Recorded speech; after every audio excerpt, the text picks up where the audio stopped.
And now, Move the Sticks with Daniel Jeremiah and Bucky Brooks.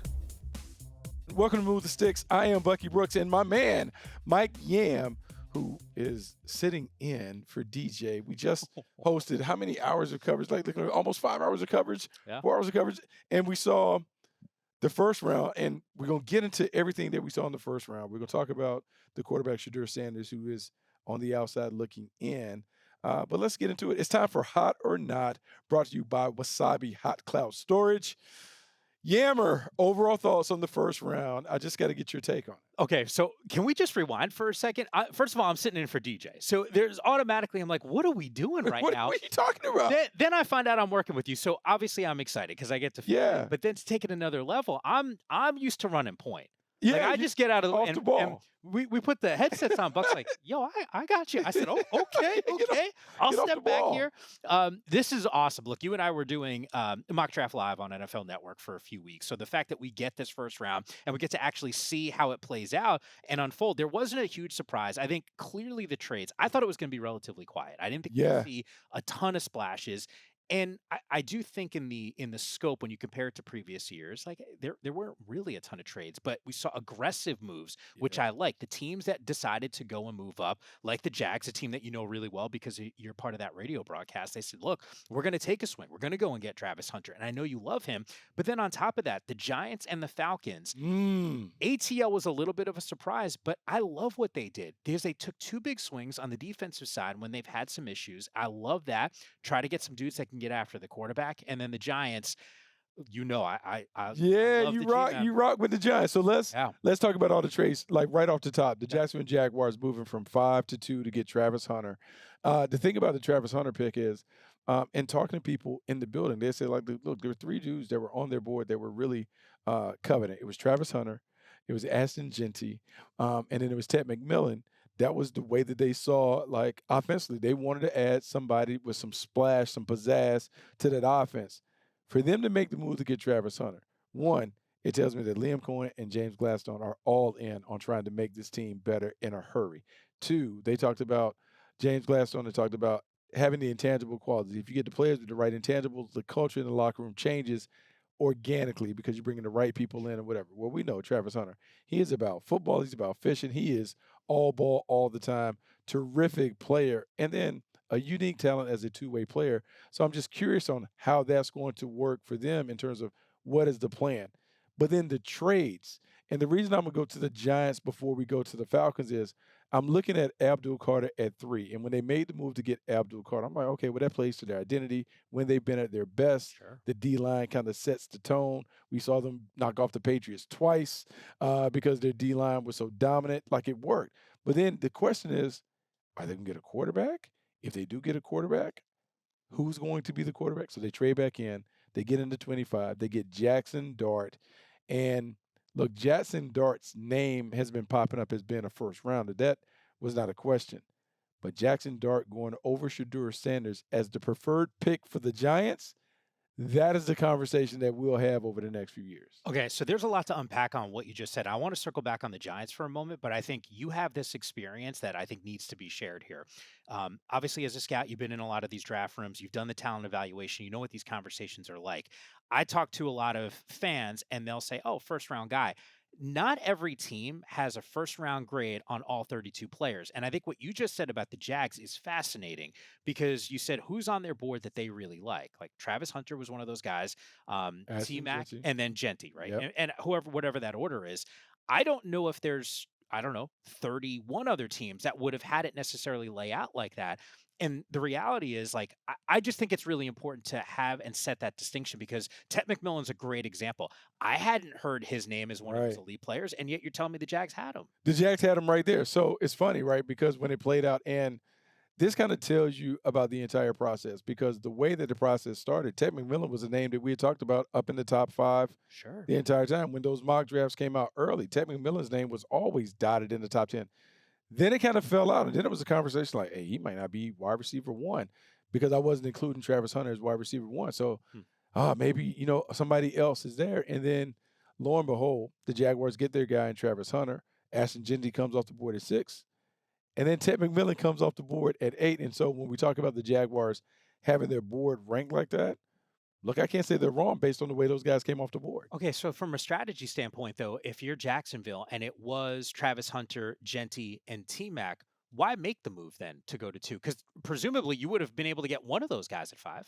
Because they felt that strongly that Travis Hunter Is the was dude. that. So when I rattled off those names, it would be Travis Hunter, long pause, Ashton Genty, then Ted McMillan. So they felt that strongly about what Travis Hunter brings as a dynamic two-way player that they wanted to get him. And it not only had to be the talent that we saw the talent for 2 years at Colorado, and we also saw it at Jackson State, but it's more the kid, the person, what he's bringing, how much he loves the game, all of those other things that really stood out to them. So when you're doing the changeover, the transformation of the team, that is why they wanted him to spearhead the charge. I want to ask you, as the resident Giants fan, Abdul Carter, like, that's one thing. I think you can get excited about that. He had posted a week or so ago the picture of Lawrence Taylor, so everyone kind of knew, like, oh, okay, that's cool. But I got to get your take, man. The Giants have kind of been in the desert looking for a franchise quarterback. Jackson Dart, what's the first thing that came to mind when you heard the name associated with the Giants? Yeah, I was surprised. I wasn't surprised that the Giants moved back into the first round. I was surprised that it was Jackson Dart that was the name for a couple reasons. Number one, just the buzz around Shedeur Sanders. I do flash back to Neighbors and Sanders in the streets, a couple months ago, kind of playing catch, clearly being linked there. And we spent, and Buck, you know this, man, like I spent a lot of time covering college football, and it did feel like Cam Ward and Shedeur Sanders, this was the conversation. Who was going to be the first overall pick? And as the draft process unfolded, I said, oh, maybe we're not talking about him. You and I we did a couple mock draft lives. I'm like, damn, like, you guys really don't think Shadeur's going all this high. And yet clearly that didn't happen. The Jackson Dart angle is intriguing to me because the first thing I think about is when I used to watch Jackson Dart at USC. And then you transition to Ole Miss and he's playing for Lane Kiffin. And I don't always know what to make of a quarterback that's played for Lane, because the reality is, like, it's just, and I don't mean this in a disrespectful way, but it's inflated numbers. Lane's an offensive dude, and he figures out brilliantly how to get the ball into his playmakers' hands. What I love about Jackson Dart, I remember watching a lot of games this year where he's got a little oomph to him, right? Like we use the term swag on our show on draft night, and I think that's appropriate. But there's a little moxie, attitude, leadership thing. And I think back to Brian Daboll, and more specifically, and I'm going to relate this to Giants fans or just fans in general of the NFL. When you watch Hard Knocks and you see how Brian Daboll is peppering the quarterbacks while they're considering who to draft, and Brian's got a little bit of that little bit of that attitude, and in a good way, right? Like, he's going to try to coach up his guys. I think Jackson Dart's going to respond really well to that. But I candidly thought there was a world that existed where the Giants and Jalen Milroe was going to be that marriage. I watched Jalen. I see those traits physically, and I see so much damn upside. And if you're telling me that Russ is going to be your week 1 starter, Jameis is in the fold of security, there's a part of me that thinks that Jalen Milroe might have been a better fit. Now, once again, that wasn't the case for the Giants, and Jackson Dart's their guy, but they have been able to now check the box and say, we got arguably the best player in this draft in Abdul Carter, which is going to help that defense. And we have the quarterback of the future. Yeah, it is so funny to kind of hear the conversation and how they finally went about it. They wanted to make sure that they got their quarterback of the future. And Jackson Dart, to me, was interesting because I felt like early in the process he was underrated, and then I worried about him being a little overrated. And I'm looking at this piece that I wrote. It didn't appear on NFL.com, but look, I wrote about athletic gunslinger, developed into one of the more efficient and explosive playmakers in college football during his 3-year run at Ole Miss. Big play mentality, sparked an offense, lit up scoreboards back-to-back seasons with 10 wins. 6'2", 233, 223, all the traits that you look for, quarterback. Deep ball proficiency, hits the strike zone, works the entire field, and then the scheme produces easy completions, but his arm talent squeezes ball into tight windows. Velocity, touch, timing, anticipation, gets it done. Has enough athleticism to pick up first downs on design quarterback runs and scrambles. NFL coaches can feature a wide variety of schemes to maximize his talents as a QB1. And at the bottom of it, our approximated round value.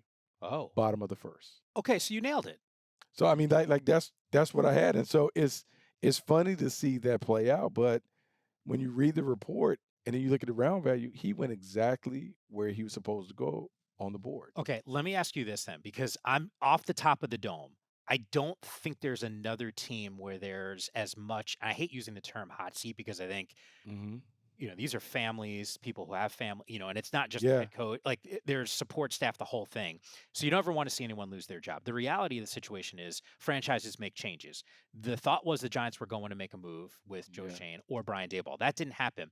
But Mara comes out and says, we need to win right now. Yeah. I don't know if there's another team in the NFL in this situation, right? Like the teams that struggle, they already have their new head coaches. I don't know if there's another organization right now that says their general manager and head coach are on the hot seat like the Giants are. That's not the best way to approach the draft because you're thinking, I'm not worried about 2 seasons from now. And most people will tell you that's probably the case for every team, but it does feel different for this squad.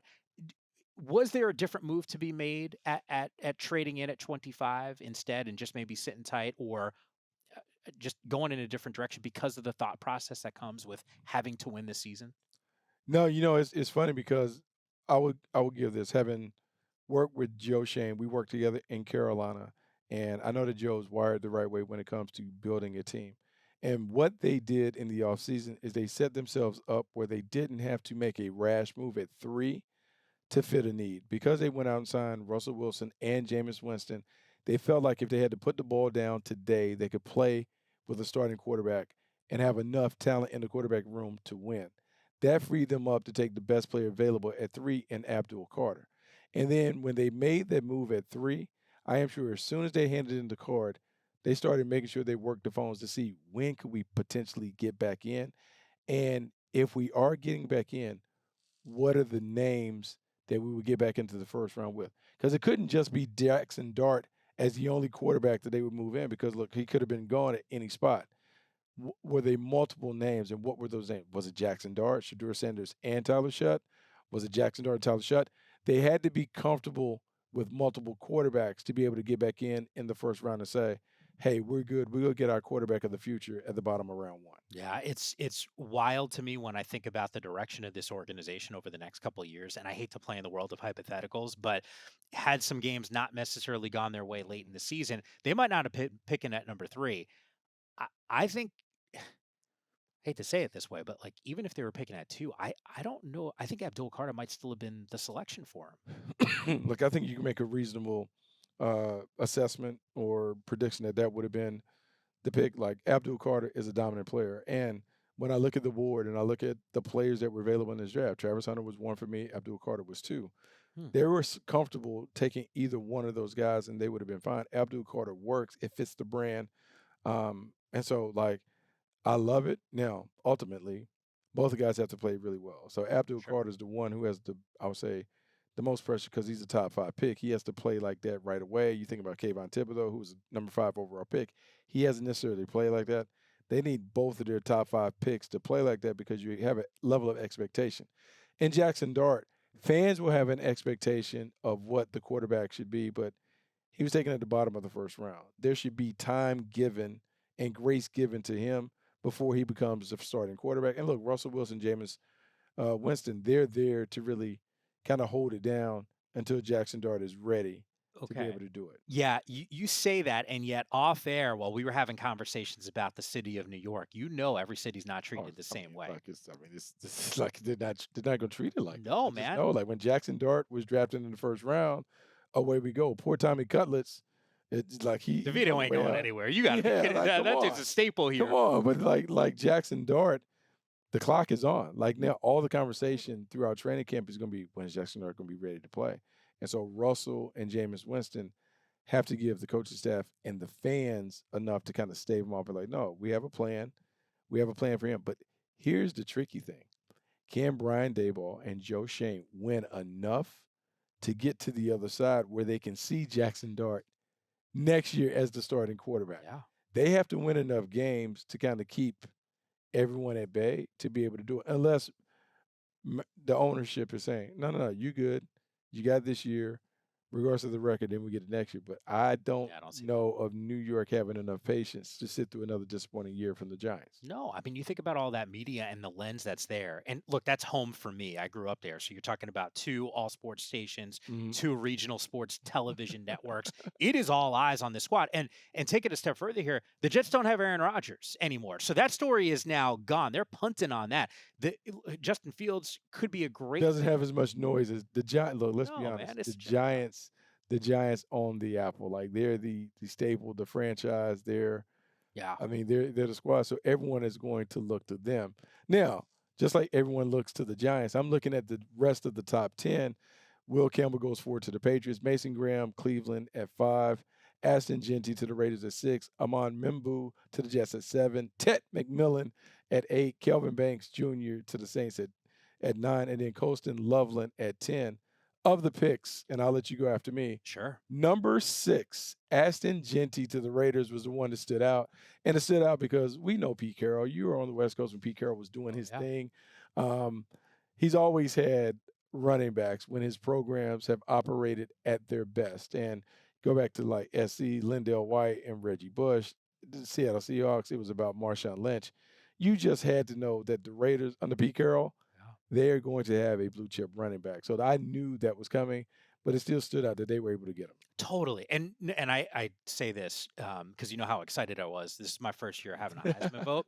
Genty, it was hard for me not to pick Ashton Genty as the leader. And when you do the rankings, it's 1, 2, and 3. And, for me, it ended up being obviously Travis Hunter because of the special nature. But Genty, the numbers alone speak for themselves. The impact that he had. We were doing our draft show with Lance Erline, who talked about a weak offensive line, and yet still, historic type numbers from Genty.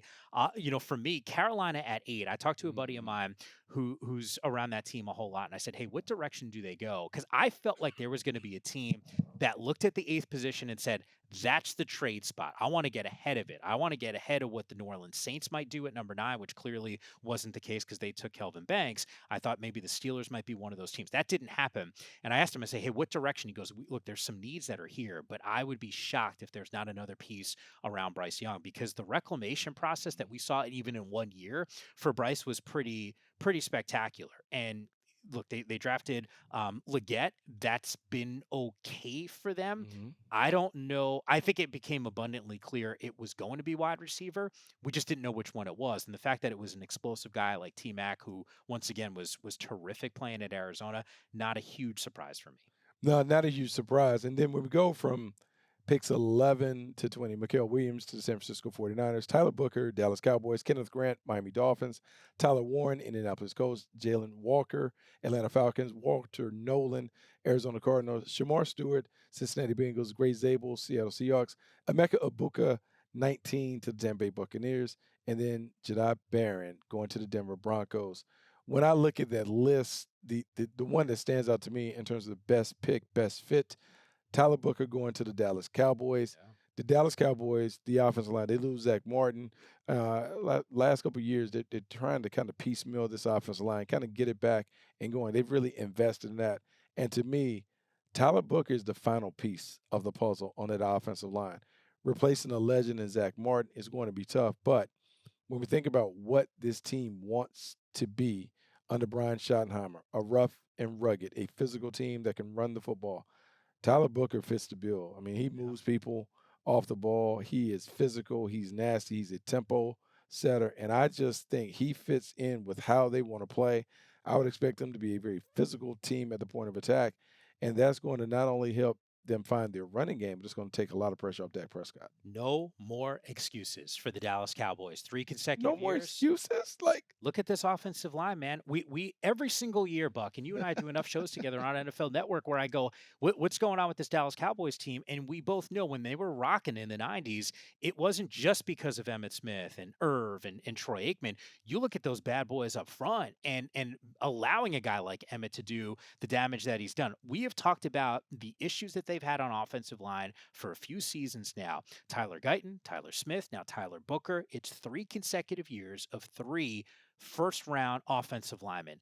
No more excuses. This has got to be the year for this team to thrive. And I wasn't surprised that they went there. I thought it could be running back. In fact, I thought Hampton could be the guy, the player that I know you kept close eyes on because of your North Carolina ties there.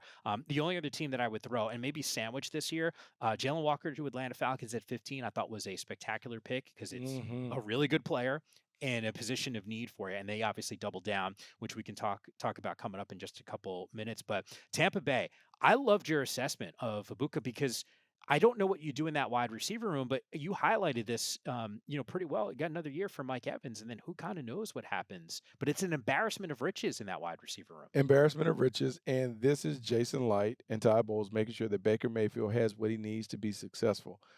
Emeka Ibuka coming in being the number 3 receiver alongside Chris Godwin and Mike Evans. I mean, just a big physical wide receiver room. And for a undersized quarterback, it expands the strike zone. It makes it easy. But it also creates a succession plan in case Mike Evans moves on after this year. And if he stays, man, who better to learn from than a guy who's been a perennial Pro Bowler, another guy who's an outstanding playmaker in Chris Godwin. I just think it makes so much sense. And when I look at Emeka Ibuka, he's a pro, man. He is a pro. You see it. He is polished. He's seasoned. He has it. To me, it's just a nice fit for what they want offensively to do and how they want to do it. And then 20th pick, the Denver Broncos taking Jedi Barron. We talked about running back. I mean, Sean Payton talked about running back. So we all were kind of waiting for the running back to go. But them taking, look, man, one of the best defensive players that we've seen in the class, and arguably, like people say, like the best corner because he can do so much. Jim Thorpe Award winner, versatile, instincts, awareness, toughness.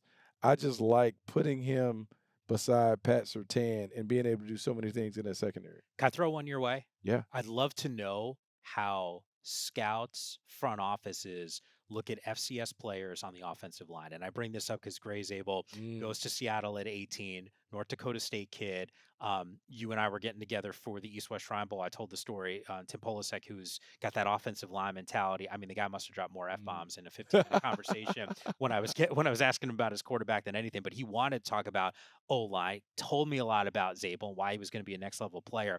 I do think a little bit about Trevor Penning as another one that maybe hasn't lived up to the hype. How do you go to the mat on a guy that you've scouted when it's not Power 4 football, it's not the SEC, and yet clearly that didn't scare Seattle? It didn't, and it's funny because John Snyder he learned under Ron Wolf. Ron Wolf, Hall of Fame executive, Green Bay Packers, longtime general manager.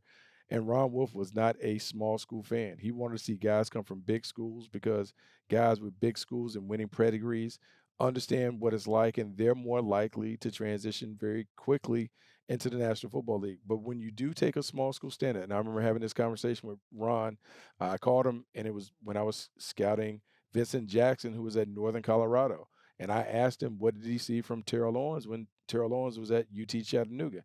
And he said, when you're looking at small school standouts, do they dominate their level of competition? And when they have opportunities to play or level up, how do they perform? The thing that probably convinced the Seattle Seahawks on Gray Zabel, his performance at the Senior Bowl on top of his tape at North Dakota State, he held his own and dominated the time in the Senior Bowl, which gave them confidence that, hey, it may take some time, but he has the stuff to be able to be a successful pro at the level. Is there a position group that you guys would consider at an FCS level that was maybe stronger? Because once again, this is a big boy up front versus, and you just name checked a couple wide receivers. Yeah, no, I mean, look, I think it comes down to the same thing. Like, how do they play when they have to play against the competition that they will see at the NFL level? Can you see them at an All-Star game? When they are at an All-Star game, do they hold on? Do they look out of place? If they don't look out of place, well, man, how competitive are they with some of the best of the best? And the thing that you saw in the tape on Gray Zabel at the game, he not only held his own, but he won plenty of reps against top competition, which made it feel good. When you take someone in the middle of the first round from a small school, you're saying, oh, no, this guy's going to come in and play well right away. And his position flexibility gives you a few options in terms of trying to put him in a place where he can be most successful. That should help him succeed. Yeah, no, I'm with you there. And once again, I just think it's fascinating. A remade Seattle team, when you consider Sam Darnold is now in the fold, a wide receiver room that looks like a shell of itself. I Nothing. mean, it's essentially brand new. And yet, with their first pick in round number 1, it's an FCS player. Yeah, it's very interesting. But you know what also was interesting? The Pittsburgh Steelers at 21 taking Derek Harmon. Amari Hampton going 22 to the LA Chargers. Matthew Golden going to the Packers at 23. Donovan Jackson to the Minnesota Vikings. Giants taking Jackson Dart. Atlanta Falcons taking James Pierce Jr. at 26. Malachi Starks going 27 to the Ravens. Tyleek Williams coming off the board at 28 to the Detroit Lions. Josh Connolly, 29 to the Commanders. Maxwell Harrison going to the Buffalo Bills at 30. And then we'll finish off Jahai Campbell going to the Eagles at 31. And Josh Simmons at 32 to the Kansas City Chiefs. And I'm going to say this because I had a little egg on my face. Matthew Golden breaking the streak. The Green Bay Packers took a wide receiver 23 overall, first time since 2002 that they have taken a wide receiver in the first round. You already had the intel. You baited me into it. So I led you right there.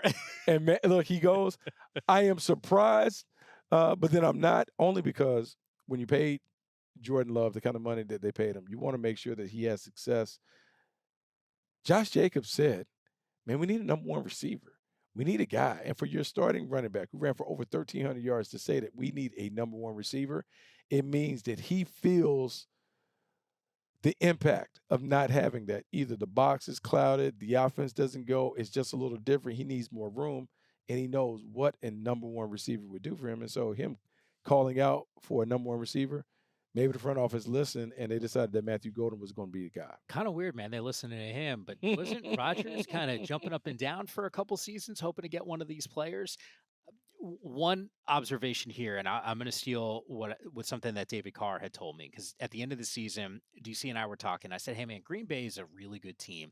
That's so close. This is a young receiver room. Last year, it was first and second year players that were their contributors. They go again in round number 1, and they take a wide. Not again. They do it for the first time since 2002, but they double down in terms of trying to add some weapons there." I said, "DC, like, what do they need?" And he said, "The one thing that I would point to is a guy that could take it over the top. Like, who's that speedster? Who can stretch the defenses? Who can get you really those big explosive plays?" And Matthew Golden seems to be able to check that box just based off of the speed level. And I know obviously you got to watch a ton of him at Texas. It did feel like when they needed a big play, he was the obvious target. And that was really apparent when you watched in the playoff. When they needed a play, they went to him. And look, there was another decorated player opposite him, Isaiah Bond.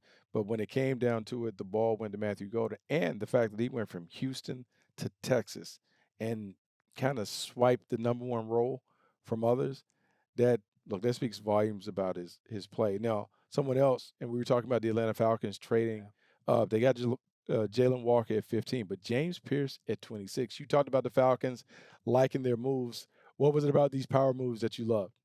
The fact that this has been a team so deficient at creating pressure on quarterbacks. I was fortunate enough to be down in Atlanta in August for training camp. And you talk to the fans down there, you talk to their coaching staff. Terry Fontenot was one of our guests, and it was abundantly clear, hey, like, we need to be better on the defensive side. They were 31st in the NFL in sacks a season ago. I don't think it was much better 2 seasons ago, and yet it didn't get better last season.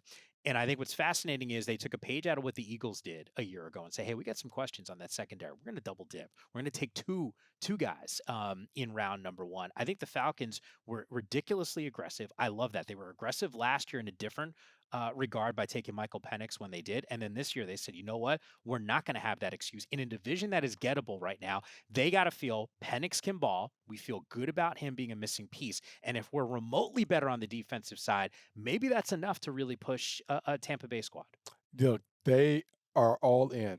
They made an aggressive move a year ago when they got Michael Penix, where they had Kirk Cousins already in the building. The ink hadn't even dried on his contract, and they go and get a number 1 pick. And then this year, Terry Fontenot doubles down. Very aggressive to go and get James Penix to pair him with Jalen Walker. And we can say a lot of things about what they have, but now they have 2 guys that can get after the passer, albeit in different ways. Jalen Walker being a hybrid linebacker, can play inside, off ball, but then come down and come off the edges, which should make him a really intriguing and impressive blitzer. And then James Pierce, who can line up, come off the edge, and win with speed and just explosiveness. It's going to be fun to watch this Atlanta Falcon team kind of get it together. And one thing that you have to understand when you're a team builder, you're building your team to also play in your stadium. So these two fast guys playing on a turf um, is the Mercedes-Benz dome, whatever we call it. But being able to get off that should certainly help them. And I want to go to pick right after Pierce comes off the boards. Malachi Starks going to the Baltimore Ravens. The Ravens for years have traditionally drafted just really good football players at all levels of the draft. And Stark's been a high IQ player, a guy that's a combo safety, meaning he can play in the box and play in the deep middle, a guy who really complements Kyle Hamilton well. And man, look, I know they had gotten good play from Darius Washington, but for two first-round safeties, that secondary is going to get back to playing the way that they played when they played really good defense in the past. Where did you have Starks going? Is this the right range? I only asked because a couple years ago, Kyle Hamilton, we didn't talk about. I don't remember the exact number, but He went 14. 14. But he was rated as a top 5 player in the draft 100%. class. Goes to the combine, doesn't run fast. So then, as we're prone to do, we overthink it. And very similar to Malachi Starks, he was the number 1 safety heading into the combine. Nick Emenwari had a great combine and kind of stole Starks' thunder because he was so impressive as a 6'4" athlete and those things. But the Ravens, because I know this, they put their pencils down before they get to the combine. Their grades and stuff are all in. They're done with the process before they get to the combine. So they're not swayed by the workouts. Their grades and their things are done off the tape. And off the tape, Malachi Starks was an impressive player. Not only last season, but the season before. You saw a ton of plays, a ton of reactions and instincts and big plays. And that's why at 27, he was the right fit for them. Yeah, the rich get richer. I've been saying this for 2 seasons now, that the Baltimore Ravens have the best roster in the NFL. That hasn't culminated into a Super Bowl championship. A couple years ago, obviously got close. It was the Kansas City Chiefs beating them in Baltimore, and even being in Baltimore in August. You could feel that in the conversations with the players. They were referencing that. And then they got better somehow. And Derrick Henry comes aboard and they're rolling. Zay Flowers has a breakout season. And yet once again falling just short. I just wonder if a piece like this gets them this much closer, because I still think it comes down to how do you learn from some of your losses, because you can't point at the roster, Buck. Like, they got to make plays. Yeah. Like, they got to make plays. Their thing has little to do with the talent and more to do with the execution. The effort is there. The execution has to be better in those key moments. Last pick that I want to talk about, Jahai Campbell going to the Philadelphia Eagles. Another example of Howie Roseman doing what Howie Roseman does. He's not afraid to move up, even though it was just flipping a spot, to go and get a linebacker. And you got to remember, the Eagles never go after linebackers. It was a position that they didn't value in their model, whether it's their analytics or just a philosophical standpoint. They didn't really see a lot of value in getting linebackers high, but lo and behold, Jahai Campbell is the pick. And maybe, I'll say this, he was the pick for them because not only is he an off-ball linebacker, but because he's so effective coming off the edge. That is the only way they could have said it. Vic Fangio had to be in Howie Roseman's ear saying, no, I'm telling you, if we get him in, we can do these things with him. He can be effective. Really intriguing and enticing pick for the Philadelphia Eagles. All right, can I throw something your way on day 2? Okay, here we go. I'm not going to ask you when Shedeur Sanders gets drafted. I'm going to ask you, does Tyler Shough or Jalen Milroe go ahead of Shedeur? They shouldn't, but now I'm nervous. I didn't think Jackson Dart would go. When I look at the board, I'm saying you got the Browns right away at 33, and then I think you have the Raiders at 36 or 37. To me, Shedeur Sanders to the Raiders would be the best pick. And the reason why is the comparison for me with Shedeur Sanders would be either Jared Goff or Geno Smith. Yeah. And so if you get him and you put him behind him, and look, I know people are like, well, they got a backup quarterback and Aiden O'Connell and those things. I hear that. But I just think the relationship, Tom Brady, it's overblown a little bit. Even Shedeur told me that. But Tom Brady being there, Tom Brady kind of knowing what he's about, being able to learn it, to me, it would fit. Not saying that Cleveland wouldn't be a fit, but, man, if I could pick it for him, I would pick the Raiders. It's going to be wild here because I think there's got to be some concerns injury-wise for Tyler Shough. I've made this reference before. I got to see him a ton when he was at Oregon. it feels like he's a step away from collecting Social Security. He's been around for so long, but I know all the reports coming out of the Senior Bowl was he's impressive. I look at those traits, though, for Jalen Milroe. I remember the first time I watched him in a game, I'm like, damn, like this dude is he's so different out there. And that's where I start to hedge a little bit and go, hey, which quarterback is it going to be that's going to hear his name called next? And maybe it's Sanders or maybe it's one of those other players. Look, it should be fascinating to watch.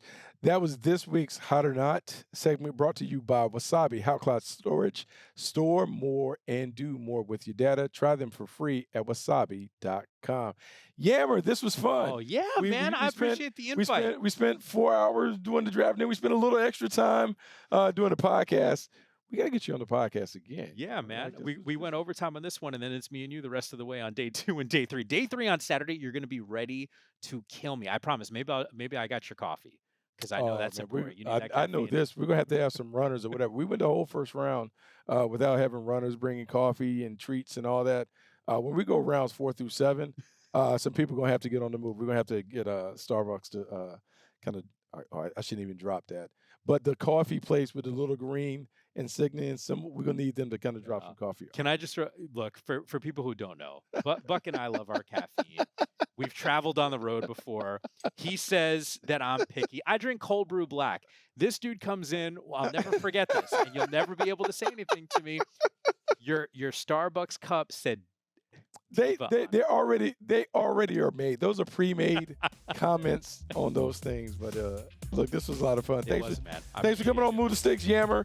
Guys, make sure you tune in tomorrow night. We'll have another podcast after rounds 2 and 3, day 2 of the draft. Until then, we'll talk to you.